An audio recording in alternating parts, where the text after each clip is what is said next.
بدانید که ناسپاسان قوم بنی اسرائیل از زبان داوود و عیسی پسر مریم نفرین شدند و این به سبب نافرمانی و تجاوزشان بود، زیرا آنها یکدیگر را از بدی و زشتی که گستاخانه انجام میدادند نهی نمی کردند و چه منفور و زشت است عمل کردشان.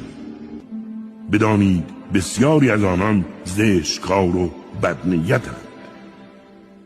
و به درستی درک خواهی کرد کینه توزترین و دشمنترین افراد نسبت به اهل ایمان یهود و مشرکان هستند و در برابر آنها تا می توانید نیرو و اسب‌های ورزیده مهیا کنید تا بدین وسیله دشمنان خدا و دشمنان خودتان را وحشت زده کنید و نیز دشمنانی را که شما نمی شناسید.